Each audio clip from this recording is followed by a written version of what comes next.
Hi, I'm Mara Webster with In Creative Company, and thank you so much for tuning into one of our talks today. We are a year-round talk series bringing you the best creative voices across film, television, and theater. And I'm so thrilled today to be joined by the fantastic team behind the Obituary of Tunde Johnson. We have Ali LeRoi, who's the director, Stanley Kalu, who's the writer, and Stephen Silver, who plays the titular role of Tunde Johnson. And Stanley, I wanted to start by talking about the script, because you actually wrote this when you were 19, when you were studying at USC, and it's an incredibly personal story that you've put into this movie of your own experience coming from Nigeria, moving to the States, and the shift in experience of being a Black man in America, and the commodification of Black bodies in this country. And one of the hardest things to do as a screenwriter, particularly when you write something so personal, is to have to take your words and your experience and hand it over to someone. And being that this was the first time you'd gone through this journey with a feature film, I just wanted to ask about the experience of the two journeys of handing the script over in collaboration, working with Ali as the director, and then again when the cast came in, but also the beautiful interpretations that they were able to add to your words. Yeah, I would say first is that I think me and Ali really grew into each other, you know, because this was my first screenplay, that I've ever written. I came in really precious about my work, and what was awesome about working with Ali is that he really took me in and really listened to me, and the way that the film was constructed, you know, I was on set every day. We would talk to the actors, before scenes. He asked my opinion of things, down to I was at editing, I was in coloring. He really approached this from a collaborative standpoint, which I understand is extremely rare. But also, you know, through that process, I really learned a lot. It was like an incredible masterclass in what it takes to make a feature, what it takes to direct, what it takes to do casting, and so all in all, like really incredible and like very hands-on and very easy when it comes to that. In terms of working with a cast, it was really awesome. They are friends of mine and are all just heavyweights, and incredibly talented. And I was very happy to pass on words to an actor like Steven, an actor like Francis, an actor like Nicola, who just really come in with like a wealth of experience and really bring things to life. So yeah, it's good. That's so wonderful. And then Ali, to Stanley's point about the fact that notoriously the writer is kept out of the production process when it comes to making movies. And, you really collaborated hand in hand at every stage with him. What do you feel as a director that actually gave you? Because obviously Stanley was the person who created all of these words on the page and knew the story so intimately. And so you had that opportunity to have his interpretation and the meaning behind the pages every single moment of the process for you. Well, I think sometimes certain processes can be a little ego driven, right? It's like, so if you're the director of a film, it's like, well, this is my vision and, these are the things that I believe and think. And while all of that is true, it doesn't take away the fact that, in this case, this very specific story that's being told through a very unique lens, which is something that this person has been living with, for, some period of time. Yes, I can help, render it and manifest it and visualize it and find a way to, it's like producing a record. It's like bringing all these, disparate parts together and turning them into one singular thing. But the why of it all is never something that I can inhabit, right? Stanley's the why. When a thing is happening, and for actors absolutely 100% always have that question. Why? Why am I doing this? Why am I saying that? Why am I moving this way? Why am I wearing these clothes? Why?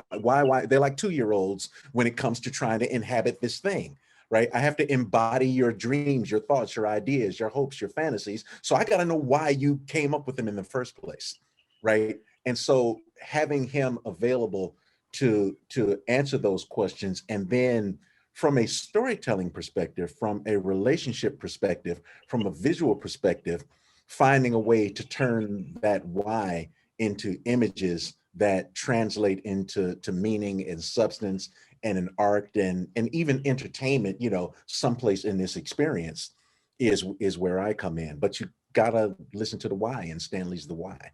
Yeah. And then Stephen, I wanted to talk about your process in preparing for this role, because you really only had about 3 or 4 weeks from the time that you took on this role to wrapping production, because it was a 16-day shoot. And, you know, it's an incredible feat what you've accomplished in terms of the emotional complexity of this character within that, particularly when you add together the time loop that's happening and the repetition, but finding different angles for where this character is going. So I just wanted to ask you about how you processed and almost had to create a really unique way of approaching this character in this script, especially given the limited amount of time that you had to prepare and figure out the minutiae of all those details. I lived. I was fortunate enough growing up to come from to experience such diverse, you know, life experiences and human experiences, that it kind of made my scope, and maybe this is why I was drawn to acting, I don't know, but I kind of look at things from a big picture perspective. So when I look at humanity, I try to pay attention to everyone. When I was growing up, I was wondering, you know, everybody knows who, you know, our superstars are, but does Japan have superstars? Does Nigeria have superstars? You know, I was always interested in other people. So going through life, I paid attention. You know, the things that we're saying in this film, Black people have been saying forever. LGBTQ people have been saying forever. So I think that one of the things that they can help move the ball forward is to pay attention in totality of humanity, like not just the things you want to see about humanity, but pay attention to who we are, the good, the bad, and the ugly, and you can get an insight into other people's lives. And so that's what I drew from is just paying attention. Yeah. And then Stanley, I wanted to talk a little bit about the cyclical loop and the fact that you have this central character who's living day by day. And, you know, so often when we see that as a tool, it's about that character needs to learn how to do things differently. They need to become a better person and they need to live their day differently. But with Tunde, you make the very specific choice that it's not about him, it's about society or the people that need to learn how to do things differently. And so I just wanted to talk a little bit about how you really employed this storytelling tool that we've seen used in so many ways and took it in this very different direction in order to tell that specific story.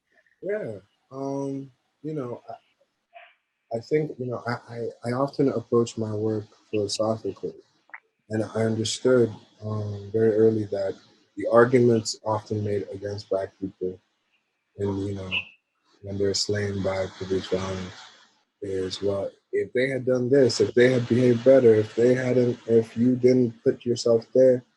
And so the construction of the time loop serves, and like the way it's treated serves as like a real treatise against that argument, you know, and like highlighting that it's not actually about your socioeconomic status. It's not actually about where you are, how you're behaving. Like, you know, it's not actually about what you're doing, which I think is a form of like cultural gaslighting, if I'm being really honest. It simply comes down to the color of your skin. It is because you were Black that the police are murdering you at a disproportionate rate.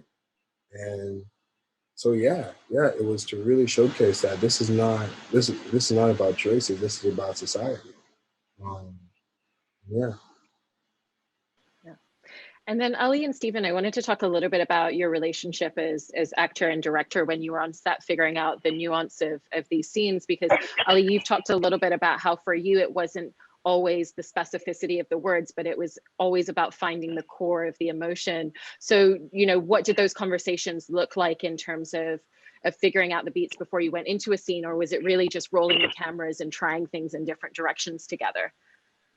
Well, there was only one scene, and I think that it was incredibly powerful, but there was literally only one scene where I felt like what Stanley had put on the page didn't necessarily reach the level of energy and intensity that we needed. And after talking with him and talking to Stephen and Spencer, we rolled on a scene. And what I said to them at that point was, you know what the story is. At this point, you know who these characters are and what they want. And so now it's like, now it's big boy time. Go act. Draw on everything that you have, consumed in this time that we've been together, and go play this scene. But what the directions that I would give them would be specific things that I would say something to Stephen and I would tell something else to Spencer, so that it would create a sort of conflict in the scene that could eventually be resolved. But as two actors, they had to be absolutely present. They had to listen to each other. They had to watch. They had to do all of these things.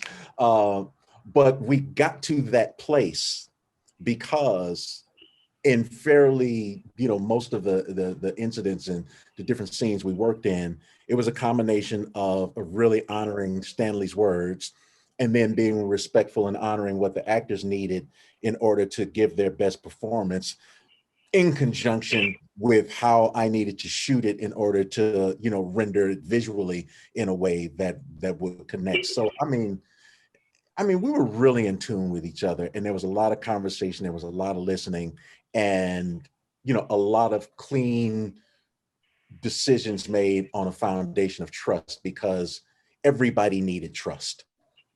That was how we were able to get to where we're at. Stanley had to trust that I was honoring his words. Stephen had to trust that I wouldn't have him look or appear or seem or do something in a way that would diminish, not just who the character was, but also, how he moves through the world as an actor, and how, what sort of impact the work might have on him as an individual. And the same thing with Spencer. So it's a lot of trust, a lot of conversation, and I'm just happy that they felt good enough about what I was presenting them with, that they felt like I could guide them in a way that, that I did. And I want to just say, I want to really commend Ali. I mean, first of all, I really had to lean on him to help me with keep him up with the loops, because we might start the morning in loop 1, and then 2 minutes later, we're in half of loop 3, and that can be quite discombobulating. But he and Stanley both really kept me on task for that. And I had to really trust them and lean on them. And the thing about Ali that was so wonderful and refreshing to work with him was that he has a quiet power. He does not have to do a whole lot to get a whole lot done. So he was able to really, I did trust him because I saw that he was able to he had complete control and command and a grip on this thing. And he knew when to let us be free. He knew when to hear feedback from us. He knew when to check in. Like, it was a complete safe space. And with this kind of material, that means the world. Yeah. One of the scenes that I also wanted to ask a little bit about was that really beautiful moment, with the relationship with Tunde and his parents. And I thought it was so stunning when he's sitting in the kitchen at the table and his parents are talking to him, and his mom's almost giving him a very awkward, safe sex talk, but she was just reaching over and, holding your face with her hands, and just like the intimacy that was there. And so I want to talk a little bit about how, the three of you all really crafted this beautiful parental son relationship and found a lot of those really quiet moments to explore the intimacy and the trust that they have in their relationship, and just emotionally what the fabric of this family is. I'll say a little bit. Tembe Locke, who played Tunde's mom, again, just, a gifted actress who understands what that is, right? And so, just what a mother's love is, and how that's expressed in the context of a family and all. It's like, yeah, she's got some words on a page, she's got some ideas, but to embody that, it's like, oh, okay, now we got to hand over and let her bring to the table the things that matter to her, because again, if it's coming from a real space for her, then it's going to be recognized and appreciated by the people who are in and understand that space.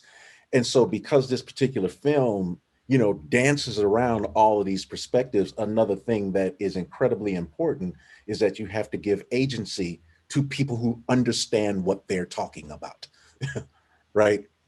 In as much as Stanley has crafted this thing and it works in a particular way, inside those parameters of the scene, now I got to hand it over to this woman who understands what it's like to be fearful for the loss of a child, right? Whether she's actually had that experience, likely she knows women who have had it, and she's had experiences around what it means to have those expressions and those feelings. And it's like, well, let her run, give her the words, make sure we're checking in on tones and levels, but let her embody it. And then, again, let the actors act. Yeah. And from your perspective with a lot of those scenes, Stephen, did you find that it was just a really intrinsic, instinctual feeling of what the unspoken connection was going to be between the three of you? Yeah. Again, they were wonderful people off camera, which makes the ability to trust them in the scene a lot easier. And they came in, they were ready to play ball, and I enjoyed them, and I did feel drawn to Tunde. We have the same hometown, so there's an essence that we kind of, I think, connected on because of that. And yeah, it was great filming with him. Yeah. And then Stanley and Ali, I think one of the huge accomplishments of this film is actually the myriad of themes that you're able to explore within the narrative. We have police brutality, we have the fact that Tunde is coming out to his parents, we have the fact that he's also dealing with mental health struggles and depression and feelings of anxiety. And so in servicing all of these different threads, how did you make sure that you were giving each of them the space that they needed to breathe and intertwining them in a story that really played out in the way that it does? It's funny people ask that, and the truth is that's just a human experience. That's what it is to compose a character as a flesh and bone human being. Is that at any given moment, in fact, in every given moment, all of us are dealing with concepts of our identity, concepts of our mental health, concepts of code, the concepts of how we move, through the world. So how the thematic threads are balanced is that they're balanced through a human being, Tunde Johnson. You know what I'm saying? And so it's, for me at least, when I was constructing it, it was less about I'm gonna put this here and I'm gonna put this here and then I'll make sure that this is expressed here. All of it is expressed by Tunde's existence the whole time. Yeah. Mm-hmm. And Ali, one of the camera choices that you made that I thought was really striking in the scenes where Tunde is coming out to his parents is the use of what's in focus. There's moments where, we see his dad at the edge of the frame, but we don't necessarily see his facial reaction yet. So we don't know how he's responding. And then the focus switches to, his mother at different points as you're following the journey, even just within a singular frame. And so I wanted to ask about the choice behind the way that you wanted to use that as a narrative tool. Well, one of the things that was important to me in this film is that there's not a lot of camera action, so to speak. We're not moving, doing a lot of pans and, trying to find exciting ways to use the camera. What it becomes about is nuance. So inside of a frame at any given time, there are just little emotional beats that are happening that are shaping the journey of the character, but also informing where and how Tunde is experiencing this repetition of time, right? So he does not have a goal in mind. At first, he has to understand that, am I imagining that I'm doing the same thing again, or is this in fact happening? And then once there's some level of recognition around that, because he's also dealing with a shaky mental state, so he has reason to question it. So how does that become concrete, and what does he begin to understand about it? So those are the people inside the film. Now, if you're watching it, you need to be able to do the same thing. And so the stillness in the frames and the small shifts in terms of focus and the positioning is really an opportunity for the audience to be able to take in information, right? So that they can keep up and track what's going on emotionally. What are little beats? What did Tunde see that I didn't see? Oh, there it is. I get it. We want to be ahead of them, but not so far ahead that they become confused and then disinterested, right? Like you gotta stay a few feet ahead, but just where they can see you. So they know where to step to next. And then they're in another moment, and then the moments unfold, slowly and with these very specific bits of detail. And so inside the story, in the experience of the characters, and also outside the story, in the experience of the viewer, we're able to track what's happening and understand it as we're going along because it's so complex. Yeah. Was that also a similar trajectory to a lot of the lighting choices? I noticed that when you have Tunde and Soren going off into the shed space where they sneak off together, that there's a lot of use of shadows and that literal example of like how they have to live their life in the shadows with each other away from everybody else with just the two of them. Well, if you run that in direct contrast to there's one scene that we shot at a beach when it's literally the only scene where they have a moment to be with each other, open and free. But in all of that space, they're also isolated. Like the only freedom they think they can have with each other is in a space where no one else is around. And it's beautiful, except for the fact that they're lonely and isolated, right? And so the idea of taking this experience that they're having from this space of practical isolation, whether it's in a small room or on a beachfront, to something that they can experience as whole people, and actually live in their entirety in the world, is something that, we kind of tried to speak to in terms of the images. Yeah. And Stephen, did you and Spencer Neville, who plays Soren, have many conversations about the history and the backstory of their relationship together? Because what we're exploring in the film isn't a new relationship of two people that just got together. It's been building to this moment where they want to both come out to their parents at the same time because of the emotional intimacy that they have together. Yeah, we definitely did. Spencer and I hit it off right away. We have a lot of mutual friends. We had never met before doing this film together, but we have a lot of mutual friends. And I think anytime that happens with two people, it's probably because they have a similar sensibility or outlook. So that made things really easy to collaborate. Yeah, we talked about, we had to fill in some blanks for each other, and make it make sense, and figure out what puzzle pieces went where. I think the brilliant thing about this story is that a lot of times when you're dealing with the topic of race, the focus is on the pain that the person on the front line, Black people, are feeling and dealing with. But the thing about any type of bigotry, racism, homophobia, any of that stuff is it's very similar to the coronavirus, which is that, it exists outside of the body, but it can infiltrate anybody, anywhere. And so by the end of the film, you've seen the magnitude that Tunde has experienced, but you also get to see what bigotry has done to Soren and Marley and Soren's dad, and how Black people have the brunt of it and really get a lot, but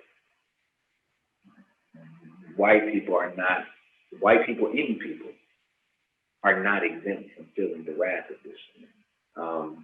And so that's why there should be an investment to dismantle it. Yeah.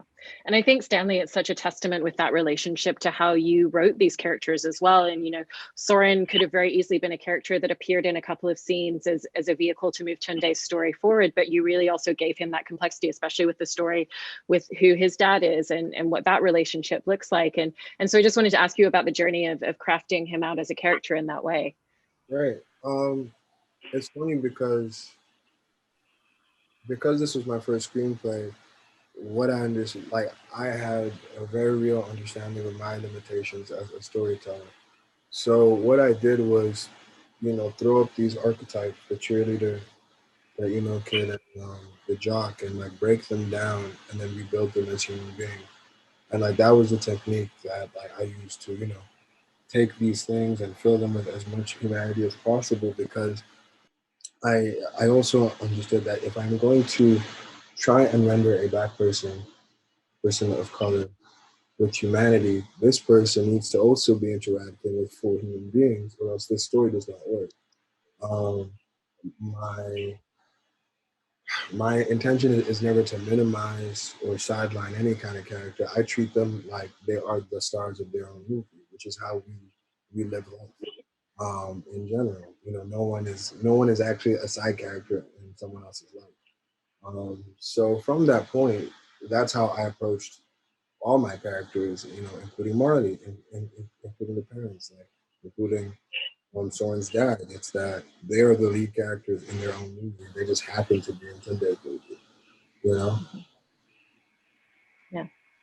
And as the film progresses, it's really striking how you manage to build up this sense of anxiety within the viewers as well. We start to feel Tunde's journey as observers of his story and his life, and each time he goes through this day again, there's a totally different emotional tone and track that you manage to capture. And so for all three of you, I was really curious about the way in which you approached finding those different tones and those different beats for each of these moments within this day that we see again and again. Well, I mean, for me, based on what Stanley was writing, it's like you actually had to treat each cycle, as like with no forethought, right? So because again, this isn't a video game where we know at the end, if Tunde does XYZ, he's going to be okay. Like he does not know that. He does not know that, and so we don't know that. And so at the beginning of every one of these cycles, what we do not understand is when or how it's going to happen. But the other thing that we experience is that so we don't go into any given day, on high alert that something's going to happen, right? It's always unexpected. There's always a thing that takes a turn, and then within a matter of seconds, something went from a relatively benign day turned into a tragedy. And so it's balancing those ideas, having someone move into their day with the best intentions and the best hopes. And Tunde is getting kind of shaky in his experience, but when it goes wrong and why it goes wrong, he never knows when that's going to occur, so he doesn't operate with any sort of forethought. The problem that he's trying to solve is one that he has to become aware of. He doesn't even know what it is, and he comes to figure it out at a certain point in time. And the solution to his problem is internal. He has to believe a thing. He has to think a thing. He has to perceive something that he had not seen. It's the Wizard of Oz. You had the power the whole time to do one thing. And the only thing that he's able to do is understand that he is a whole person who is worthy and capable of love, and he doesn't have to depend on somebody else in order to feel that. However, it gives him zero amount of safety as he moves through the world as a young Black man. Mm-hmm. And you've all mentioned a lot in previous interviews about how special the experience was in terms of the cast and the crew and everyone feeling very connected to the material and feeling that it was a really important story that they wanted to be involved in. Was that something where when you were casting the film and hiring crew for it, that there were conversations about that? Or did you find that that was just a natural byproduct of the connectivity that the script gave to everybody? I mean, from my perspective, I'm going to say no, it was 100% intention. Because just being able to tell this story, and in front of and behind the camera, the people who are interacting with this space, there needs to be some level of sensitivity to it. So even if you're a grip and your job is to put up some lights, yes, it's a job, you get a check. But if you actually care that this is a story that's being told that matters to you, someday something a little bit more is going to be required of you. Maybe the day has gone a little bit long, or we had one thing set up and it fell apart. We got to try and figure out something else to do. So if everybody's just bringing their best efforts, intentions, and selves to making this thing happen, then we're able to overcome the relative limitations of the time schedule that we have and the amount of money that we have in order to make this thing real. We use our collective experience, ingenuity, and dispositions to triumph where circumstance would be the obstacle that would lead to failure. I actually saw a progression in some of the crew members. When we started, there were some crew members who, I hadn't spoken to a lot or whatever. But as we began to film and the story would unfold, people would pull me to the side because they became invested in what they were saying, and they became moved by it. So that was pretty cool, I thought, to see, as filming went on, people began to really be affected. Yeah. That's really wonderful. And kind of to that point of the experience that a lot of the crew had and the idea of objects and obstacles, I actually wanted to just ask each of the three of you about, for you personally, what the biggest obstacles and challenges were in making this film. But on the flip side of that, what you're proudest of having accomplished, perhaps starting with you, Stanley.